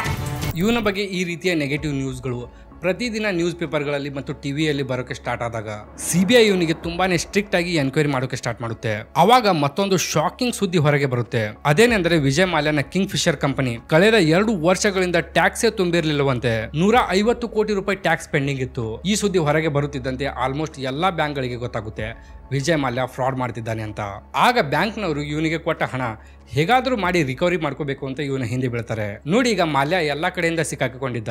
CBI, ಬ್ಯಾಂಕ್ಗಳು, EMI ನವರು, ಎಂಪ್ಲಾಯಿಗಳು, ಟ್ಯಾಕ್ಸ್ ನವರು ಎಲ್ಲರೂ ಇವನ ಹತ್ರ ದುಡ್ಡು ಕೇಳ್ತಿದ್ರು. ಇದೆಲ್ಲ ಒಂದೇ ಸಮಯದಲ್ಲಿ ವಿಜಯ್ ಮಲ್ಯನ ಮೇಲೆ ಬಂದಾಗ ಅವನಿಗೆ ಮುಂದೆ ಏನ್ ಮಾಡ್ಬೇಕು ಅಂತ ಗೊತ್ತೇ ಆಗುವುದಿಲ್ಲ. ಆದ್ರೂ ಕೂಡ ಮಲ್ಯಗೆ ಪಾಲಿಟಿಷಿಯನ್ ಗಳಿಂದ ಭಾರಿ ಸಪೋರ್ಟ್ ಇತ್ತು. ಅದಕ್ಕೆ ಇವನಿಗೆ ಹೆಚ್ಚಿಗೇನು ತೊಂದರೆ ಆಗ್ಲಿಲ್ಲ. ಬ್ಯಾಂಕ್ಗಳು ಕೂಡ ಕಿಂಗ್ ಫಿಶರ್ ಕಂಪನಿಯ ಶೇರ್ ಗಳನ್ನು ಇಟ್ಟುಕೊಂಡು ತಮ್ಮ ಲೋನ್ ರಿಕವರಿ ಮಾಡ್ಕೊಳ್ಳೋಕೆ ಟ್ರೈ ಮಾಡ್ತವೆ. ಮಾರ್ಕೆಟ್ ನಲ್ಲಿ ಕಿಂಗ್ ಫಿಶರ್ ನ ಶೇರ್ ಗಳ ಪ್ರೈಸ್ ಗಿಂತ 2 ಪಟ್ಟು ಪ್ರೈಸ್ ನಲ್ಲಿ ಈ ಬ್ಯಾಂಕ್ಗಳು ಶೇರ್ ಗಳನ್ನು ತಗೊಳ್ತವೆ. ಯಾಕಂದ್ರೆ ಬ್ಯಾಂಕ್ ಗಳಿಗೆ ಹೇಗಾದ್ರೂ ಮಾಡಿ ಹಣ ರಿಕವರಿ ಮಾಡಬೇಕಿತ್ತು. ಸೊ ಕೊನೆಗೆ ಇದೆಲ್ಲದರ ಬ್ಲೇಮ್ ಸರ್ಕಾರದ ಮೇಲೆ ಬರುತ್ತೆ. ಸರ್ಕಾರ ಇವನಿಗೆ ಸಪೋರ್ಟ್ ಮಾಡ್ತಿದೆ ಅಂತ ಜನರು ಮಾತಾಡೋಕೆ ಸ್ಟಾರ್ಟ್ ಮಾಡ್ತಾರೆ. ಇನ್ಫ್ಯಾಕ್ಟ್ ಮುಂದೆ UK ನಲ್ಲಿ ಇವನ ಕೇಸ್ ನಡೀತಿದ್ದಾಗ P. ಚಿದಂಬರಂ ಮತ್ತು ಮನಮೋಹನ್ ಸಿಂಗ್ ಅವರ ಕೆಲವು ಲೆಟರ್ಗಳು ಸಿಗ್ತವೆ. ಇದರಿಂದ ಕ್ಲಿಯರ್ ಆಗಿತ್ತು ಈ ಪಾಲಿಟಿಷಿಯನ್ಗಳು ಮಲ್ಯಗೆ ಸಪೋರ್ಟ್ ಮಾಡಿದ್ರು ಅಂತ. ಸೊ ಕೊನೆಗೆ ಇದೆಲ್ಲ ಘಟನೆಗಳನ್ನು ನೋಡಿ 2012ರಲ್ಲಿ ಸರ್ಕಾರ ಕಿಂಗ್ ಫಿಶರ್ ನ ಎಲ್ಲಾ ಅಕೌಂಟ್ ಗಳಿಗೆ ಫ್ರೀಸ್ ಮಾಡುತ್ತೆ ಮತ್ತು 20 ಅಕ್ಟೋಬರ್ 2012ರಲ್ಲಿ DGCA ನವರು ಕಿಂಗ್ ಫಿಶರ್ ಏರ್ಲೈನ್ಸ್ ನ ಲೈಸೆನ್ಸ್ ಕೂಡ ರದ್ದು ಮಾಡ್ತಾರೆ. ಕಿಂಗ್ ಫಿಶರ್ ಏರ್ಲೈನ್ಸ್ ನ ಡೊಮೆಸ್ಟಿಕ್ ಮತ್ತು ಇಂಟರ್ನ್ಯಾಷನಲ್ ಫ್ಲೈಟ್ ಗಳನ್ನೆಲ್ಲ ಬಂದ್ ಮಾಡಲಾಗುತ್ತೆ. ಇದರ ನಂತರ ಏರ್ಲೈನ್ಸ್ ನ ಸ್ಟಾಫ್ ರೋಡಿಗಿಳಿದು ವಿಜಯ್ ಮಲ್ಯನ ವಿರುದ್ಧ ಪ್ರತಿಭಟನೆಗಳನ್ನು ಮಾಡೋಕೆ ಸ್ಟಾರ್ಟ್ ಮಾಡುತ್ತೆ. ಇದೆಲ್ಲ ಆದ್ರೂ ಕೂಡ ಇನ್ನು ವಿಜಯ್ ಮಲ್ಯ ಹೆಚ್ಚಿಗೆ ತಲೆ ಕೆಡಿಸಿಕೊಂಡಿರಲಿಲ್ಲ. ಇವನು ಪಾರ್ಟಿ, ರಾಜ್ಯಸಭೆ, ಬರ್ತ್ಡೇ, IPL ಮ್ಯಾಚ್ ಗಳಲ್ಲಿ ಆರಾಮಾಗಿ ತಿರುಗಾಡ್ತಿದ್ದ. ಇದೆಲ್ಲ ನೋಡಿ CBI ಏನ್ ಮಾಡುತ್ತೆ ಅಂದ್ರೆ ಇಮಿಗ್ರೇಷನ್ ಡಿಪಾರ್ಟ್ಮೆಂಟ್ಗೆ ಒಂದು ಲುಕ್ಔಟ್ ನೋಟಿಸ್ ಜಾರಿ ಮಾಡುತ್ತೆ. ಆ ಲುಕ್ಔಟ್ ನೋಟಿಸ್ ನಲ್ಲಿ ಏನಿತ್ತು ಅಂದ್ರೆ ಯಾವುದೇ ಕಾರಣ ಇದ್ರೂ ವಿಜಯ್ ಮಲ್ಯ ದೇಶ ಬಿಟ್ಟು ಹೊರಗೆ ಹೋಗಬಾರ್ದು. ಒಂದು ವೇಳೆ ಅವನು ಇಮಿಗ್ರೇಷನ್ ಕೌಂಟರ್ಗೆ ಬಂದ್ರೆ ಅವನಿಗೆ ಪರ್ಮಿಷನ್ ಕೊಡಬಾರ್ದು ಮತ್ತು CBIಗೆ ಇದರ ಮಾಹಿತಿ ಕೊಡಬೇಕು ಅಂತ ಆ ನೋಟಿಸ್ ನಲ್ಲಿ ಇತ್ತು. ಆದ್ರೆ ಮತ್ತೆ ಇಲ್ಲಿ ಪಾಲಿಟಿಷಿಯನ್ ಗಳ ಎಂಟ್ರಿ ಆಗುತ್ತೆ. ಪಾಲಿಟಿಷಿಯನ್ ಗಳು ಇವನಿಗೆ ಎಷ್ಟು ಸಪೋರ್ಟ್ ಮಾಡ್ತಾರೆ ಅಂದ್ರೆ CBI ನೋಟಿಸ್ಗೆ ಬದಲಾವಣೆ ಮಾಡಿ ಹೊಸ ನೋಟಿಸ್ ಜಾರಿಗೆ ಮಾಡಿಸ್ತಾರೆ. ಈಗ ಹೊಸ ನೋಟಿಸ್ ನಲ್ಲಿ ಏನಿತ್ತು ಅಂದ್ರೆ, ಒಂದು ವೇಳೆ ಮಲ್ಯ ಬೇರೆ ದೇಶಗಳಿಗೆ ಹೋಗುವುದು ಕಂಡು ಬಂದರೆ ಅವನು ಎಲ್ಲಿ ಹೋಗ್ತಿದ್ದಾನೆ ಅಂತ ಕೇಳಿ ಬಿಡಬೇಕು ಅಷ್ಟೇ. ಅವನಿಗೆ ಹೆಚ್ಚಿಗೆ ಎನ್ಕ್ವೈರಿ ಮಾಡಬಾರ್ದು ಮತ್ತು ಅವನು ಎಲ್ಲಿ ಹೋಗ್ತಿದ್ದಾನೆ ಅದರ ಇನ್ಫಾರ್ಮೇಶನ್ ಸಿಬಿಐಗೆ ಕೊಡಬೇಕು. ಈ ರೀತಿ ಸಿಬಿಐ ನೋಟಿಸ್ ನಲ್ಲಿ ಬದಲಾವಣೆ ಮಾಡಲಾಗುತ್ತೆ. ಈಗಂತೂ ಪ್ರತಿಯೊಬ್ಬರಿಗೆ ಗೊತ್ತಾಗಿತ್ತು ಇವನು ದೇಶ ಬಿಟ್ಟು ಓಡಿ ಹೋಗ್ತಾನೆ ಅಂತ. ಅದಕ್ಕೆ ಇವನಿಗೆ ಲೋನ್ ಕೊಟ್ಟ ಬ್ಯಾಂಕ್ಗಳು ಏನ್ ಮಾಡ್ತವೆ ಅಂದ್ರೆ, ಅವರು ಒಟ್ಟಿಗೆ ಸೇರಿಕೊಂಡು 1 ಮಾರ್ಚ್ 2016ಕ್ಕೆ ಡೆಬ್ಟ್ ರಿಕವರಿ ಟ್ರಿಬ್ಯುನಲ್ಗೆ ಹೋಗ್ತಾರೆ ಮತ್ತು ಅವರಿಗೆ ಹೇಳ್ತಾರೆ ವಿಜಯ್ ಮಲ್ಯನ ಪಾಸ್ಪೋರ್ಟ್ ಈಗಲೇ ವಶಪಡಿಸಿಕೊಳ್ಳಿ, ಇಲ್ಲ ಅಂದ್ರೆ ಅವನು ದೇಶ ಬಿಟ್ಟು ಓಡಿ ಹೋಗ್ತಾನೆ ಅಂತ. ಈಗ ಇಲ್ಲಿ ಎಂಟ್ರಿ ಆಗುತ್ತೆ ಸುಪ್ರೀಂ ಕೋರ್ಟ್ದು. ಸುಪ್ರೀಂ ಕೋರ್ಟ್ ಈ ವಿಷಯ ಗಂಭೀರವಾಗಿ ತೆಗೆದುಕೊಳ್ಳುತ್ತೆ ಮತ್ತು 3 ಮಾರ್ಚ್ 2016ಕ್ಕೆ ಮಾಲ್ಯನ ಪಾಸ್ಪೋರ್ಟ್ ವಶಪಡಿಸಿಕೊಳ್ಳೋಕೆ ಪರ್ಮಿಷನ್ ನೀಡುತ್ತೆ. ಆದ್ರೆ ಇದರ ನಡುವೆ 2 ಮಾರ್ಚ್ 2016ಕ್ಕೆ ವಿಜಯ್ ಮಲ್ಯ ದೆಹಲಿಯ ಏರ್ಪೋರ್ಟ್ ನಿಂದ ಫ್ಲೈಟ್ ನಂಬರ್ 9W112 ಟರ್ಮಿನಲ್ 3 ಇಂದ 55 ಸೂಟ್ ಕೇಸ್ ಮತ್ತು ತನ್ನೊಬ್ಬ ಗರ್ಲ್ ಫ್ರೆಂಡ್ ನೊಂದಿಗೆ ಲಂಡನ್ಗೆ ಓಡಿ ಹೋಗ್ತಾನೆ ಮತ್ತು ಲಂಡನ್ ನಲ್ಲಿ ತನ್ನದೇ ಒಂದು ಫ್ಲಾಟ್ ನಲ್ಲಿ ಇರಲು ಪ್ರಾರಂಭಿಸ್ತಾನೆ. ಈಗ ಭಾರತದಲ್ಲಿರುವ ಬ್ಯಾಂಕ್ ಗಳೆಲ್ಲ ಶಾಕ್ ಆಗ್ತವೆ, ಮಲ್ಯ ಇಷ್ಟೊಂದು ದುಡ್ಡು ತಗೊಂಡು ಓಡಿ ಹೋಗಿದ್ದಾನೆ, ಇವನಿಂದ ಹಣ ಹೇಗೆ ರಿಕವರಿ ಮಾಡಬೇಕು ಅಂತ. ಇನ್ನು ಇದರ ಬಗ್ಗೆ ಡಿಸ್ಕಸ್ ಮಾಡ್ತಿರುವಾಗಲೇ ಸ್ವತಃ ವಿಜಯ್ ಮಲ್ಯನೇ ಒಂದು ಸ್ಟೇಟ್ಮೆಂಟ್ ಕೊಡ್ತಾನೆ. ಅದೇನೆಂದ್ರೆ, ನಾನು ಅರುಣ್ ಜೇಟ್ಲಿ ಅವರ ಜೊತೆ ಮಾತಾಡಿ ಬಂದಿದ್ದೇನೆ, ನಾನು ಅವರಿಗೆಲ್ಲ ಎಕ್ಸ್ಪ್ಲೇನ್ ಕೂಡ ಮಾಡಿದ್ದೀನಿ ಅಂತ. I happened to meet Mr. Jaitley in Parliament and I told him that I was leaving for London. ಆ ಸಮಯದಲ್ಲಿ ಅರುಣ್ ಜೇಟ್ಲಿ ಭಾರತದ ಫೈನಾನ್ಸ್ ಮಿನಿಸ್ಟರ್ ಆಗಿದ್ರು. ಆದ್ರೆ ಅರುಣ್ ಜೇಟ್ಲಿಗೆ ಇದರ ಬಗ್ಗೆ ಕೇಳಿದಾಗ ಅವರು ಹೇಳ್ತಾರೆ, ಮಲ್ಯ ನನಗೆ ಏನು ಹೇಳಿಲ್ಲ, ನನಗೆ ಇನ್ಫಾರ್ಮ್ ಮಾಡದೇನೆ ಓಡಿ ಹೋಗಿದ್ದಾನೆ ಅಂತ. ಆದ್ರೆ ಇಂಥ ಸಮಯದಲ್ಲಿ ವಿರೋಧ ಪಕ್ಷ ಸುಮ್ಮನಿರುವುದಿಲ್ಲ. ವಿರೋಧ ಪಕ್ಷದವರು ಅರುಣ್ ಜೇಟ್ಲಿಗೆ ಎಲ್ಲ ಗೊತ್ತಿದ್ರು ಮಲ್ಯಗೆ ಸಪೋರ್ಟ್ ಮಾಡಿದ್ದಾರೆ. ಮಲ್ಯ ದೇಶ ಬಿಟ್ಟು ಓಡಿ ಹೋಗುವುದು ಇವರಿಗೆ ಮೊದಲೇ ಗೊತ್ತಿತ್ತು ಅಂತ ಆರೋಪ ಮಾಡ್ತಾರೆ. इकोनॉमिक ऑफेंडर लंदन भागने से पहले फाइनेंस मिनिस्टर से 15-20 मिनट के लिए पार्लियामेंट हाउस में बात करता है. फाइनेंस मिनिस्टर झूठ बोलते हैं, कहते हैं कि नहीं, कॉरिडोर में मुझे पकड़ा और मुझे कहा कि मैं लंदन जा रहा हूं. ठीक है, अगर आपको कॉरिडोर में भी पकड़ा और आपको कहा कि लंदन जा रहा है, तो फिर आपने सीबीआई ईडी को क्यों नहीं बताया कि ये भागने वाला है, इसको जेल में डालो, इसको पकड़ो. ಈಗ ಇದೆಲ್ಲದರ ಹೊರತಾಗಿ ಹೇಗಾದ್ರೂ ಮಾಡಿ ಬ್ಯಾಂಕ್ನ ಹಣ ರಿಕವರಿ ಮಾಡಬೇಕಿತ್ತು. ಅದಕ್ಕೆ ಭಾರತದ ಸರ್ಕಾರ ಏನ್ ಮಾಡುತ್ತೆ ಅಂದ್ರೆ, ಮಿನಿಸ್ಟ್ರಿ ಆಫ್ ಎಕ್ಸ್ಟರ್ನಲ್ ಅಫೇರ್ಸ್ ಸಹಾಯದಿಂದ ಜನರಲ್ ವಿ.ಕೆ. ಸಿಂಗ್ ಅವರು ಫೆಬ್ರವರಿ 2017ಕ್ಕೆ UK ಸರ್ಕಾರಕ್ಕೆ ರಿಕ್ವೆಸ್ಟ್ ಮಾಡಿಕೊಂಡು 18 ಏಪ್ರಿಲ್ 2017ಕ್ಕೆ ವಿಜಯ್ ಮಲ್ಯಗೆ ಅರೆಸ್ಟ್ ಮಾಡಿಸ್ತಾರೆ. ಆದ್ರೆ ಮಲ್ಯ ಇಲ್ಲಿಯೂ ಕೂಡ ತನ್ನ ಲಾಯರ್ ಸಹಾಯದಿಂದ ಬೇಲ್ ಪಡೆದುಕೊಂಡು ಹೊರಗೆ ಬರ್ತಾನೆ. ಇದರ ನಂತರವೂ ಭಾರತ ಸರ್ಕಾರ ಮಲ್ಯಗೆ ಅರೆಸ್ಟ್ ಮಾಡಿ ಭಾರತಕ್ಕೆ ತರುವ ಅನೇಕ ಪ್ರಯತ್ನಗಳನ್ನ ಮಾಡಿದೆ. ಆದ್ರೆ ಅದು ಇನ್ನೂವರೆಗೆ ಸಾಧ್ಯವಾಗಿಲ್ಲ. ಮಲ್ಯ ಲೋನ್ ತೆಗೆದುಕೊಂಡ ಬ್ಯಾಂಕ್ಗಳಂತೂ UK ಕೋರ್ಟ್ ನಲ್ಲಿ ಇಂದಿಗೂ ಕೂಡ ಮಲ್ಯನ ವಿರುದ್ಧ ಹೋರಾಡ್ತಿದ್ದಾವೆ. ಆದ್ರೆ ಇನ್ನೂವರೆಗೆ ಇದಕ್ಕೆ ಯಾವುದೇ ಪರಿಹಾರ ಸಿಕ್ಕಿಲ್ಲ. ಸೊ ಈ ವಿಡಿಯೋ ಇಲ್ಲಿಗೆ ಕೊನೆಗೊಳ್ಳುತ್ತೆ. ಮತ್ತೆ ಸಿಗೋಣ ಇನ್ನೊಂದು ವಿಡಿಯೋ ಜೊತೆ. ಧನ್ಯವಾದಗಳು.